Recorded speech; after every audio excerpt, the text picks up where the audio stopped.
కాంగ్రెస్ నేతల్లో నైరాస్యం నెలకొంది. ఓ స్థాయి నాయకులంతా మౌన వ్రతం పాటిస్తున్నారు. విపక్షాల విమర్శలపై స్పందించడం లేదు. ప్రభుత్వ విధానాలను వేలెత్తి చూపినా నోరు విప్పకపోవడం విమర్శలకు తావిస్తోంది. టీపీసీసీ చీఫ్ మహేష్ కుమార్ గౌడ్ను టార్గెట్ చేసినా ఒక్కరూ తిప్పికొట్టకపోవడానికి కారణమేంటి? వ్యూహాత్మక మౌనమా, ఉదాసీన వైఖరా? ఇలాంటి ధోరణితో కాంగ్రెస్కు జరుగుతున్న నష్టాన్ని పెద్దలు గుర్తించడం లేదా?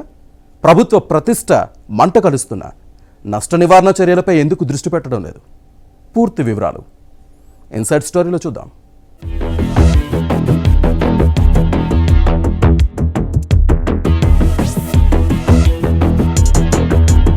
తెలంగాణ కాంగ్రెస్ లో సమన్వయ లోపం కనిపిస్తోంది. మంత్రులు, ఎమ్మెల్యేలు, పార్టీ సీనియర్లు, చైర్మన్లు ఇలా ఎవరికి వారే అన్నట్టుగా వ్యవహరిస్తున్నారు.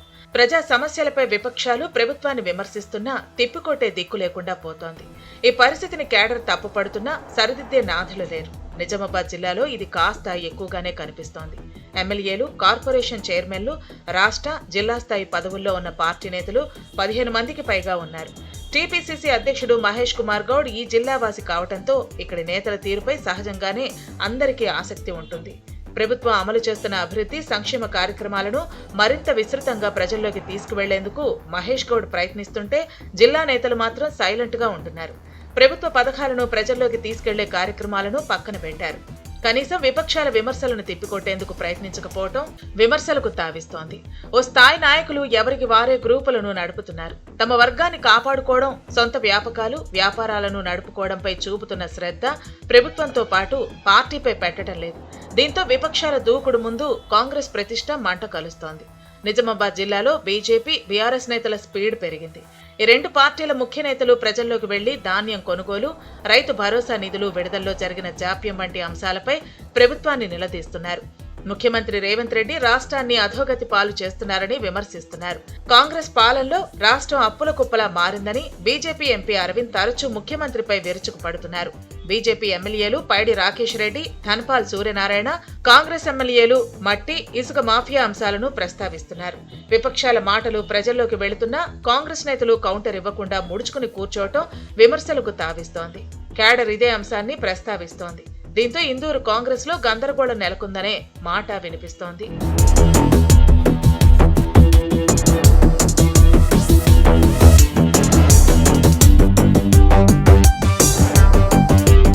మరోవైపు టీపీసీసీ అధ్యక్షుడు మహేష్ కుమార్ తో జిల్లాకు ఏ మేలు చేశారో చెప్పాలని Armoor BJP MLA Rakesh Reddy demand చేసినా కాంగ్రెస్ నేతలు స్పందన లేదు. పైరవీల కోసమే పదవుల్లో ఉన్నారని వేలెత్తి చూపినా ఉలుకు పలుకు లేదు. టీపీసీసీ చీఫ్ మహేష్ పదవికి రాజీనామా చేసి ప్రజాక్షేత్రంలోకి రావాలని సవాల్ చేయడంతో రాజకీయాలు వేడెక్కాయి. మరోవైపు బీఆర్ఎస్ నేతలు రైతు సమస్యలపై నియోజకవర్గాల వారీగా కార్యక్రమాలు నిర్వహించారు. ధాన్యం కొనుగోళ్లలో జాప్యం, యూరియా సమస్యపై నిర్వహించిన నిరసనలతో కాంగ్రెస్ ప్రభుత్వానికి కొంత డ్యామేజ్ జరిగినా పార్టీ నేతలు నష్ట నివారణ చర్యలు చేపట్టకపోవడాన్ని కేడర్ తప్పుపడుతోంది. విపక్షాల దూకుడుకు బ్రేకులు వేయాల్సిన కాంగ్రెస్ నేతలు అంటిముట్టనట్టుగా వ్యవహరించడం కార్యకర్తలు ఆగ్రహంగా ఉన్నారు. అధికార పక్షం తీరు ఇదేనా అంటూ ప్రశ్నిస్తున్నా నేతలు నిమ్మకు నీరెత్తినట్టు వ్యవహరిస్తున్నారన్న విమర్శలు ఉన్నాయి.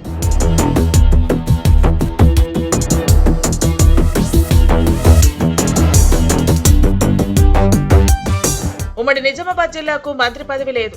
ఇన్ఛార్జి మంత్రి సీతక్క ఉన్నా చుట్టపు చూపుగా వచ్చి వెళ్లటం మినహా చేసేదేమీ లేదు. టీపీసీసీ అధ్యక్షుడు మహేష్ గౌడ్ ముఖ్య నేతలను సమన్వయం చేయకపోవడం ఈ పరిస్థితికి కారణమన్నది ద్వితీయ శ్రేణి నేతల మాట. ఎవరికి వారు తమకేది పట్టదన్నట్టు కాడి కింద పడేసి కూర్చోవడంపై కేడర్ ఆగ్రహంగా ఉంది. మాజీ మంత్రి షబ్బీర్ అలీ, బోధన్ ఎమ్మెల్యే సుదర్శన్ రెడ్డి, బీఆర్ఎస్ నుంచి కాంగ్రెస్ లో చేరిన బాన్సువాడ శాసనసభ్యుడు పోచారం శ్రీనివాసరెడ్డి ప్రభుత్వ సలహాదారులుగా ఉన్నారు. మరికొందరు నేతలు నామినేటెడ్ పదవులను అనుభవిస్తున్నారు. మున్సిపల్ చైర్మన్లతో పాటు నిజామాబాద్ మేయర్ హస్తం పార్టీ నేతలే. కానీ ప్రతిపక్షాల విమర్శలను తిప్పికొట్టలేనప్పుడు ఇంతమంది పదవుల్లో ఉన్నా ప్రయోజనం ఏంటనే ప్రశ్న వస్తోంది. పార్టీతో పాటు పాలక పెద్దలకు ఈ విషయాలు అర్థమవటం లేదా అన్నది కేడర్ క్వశ్చన్.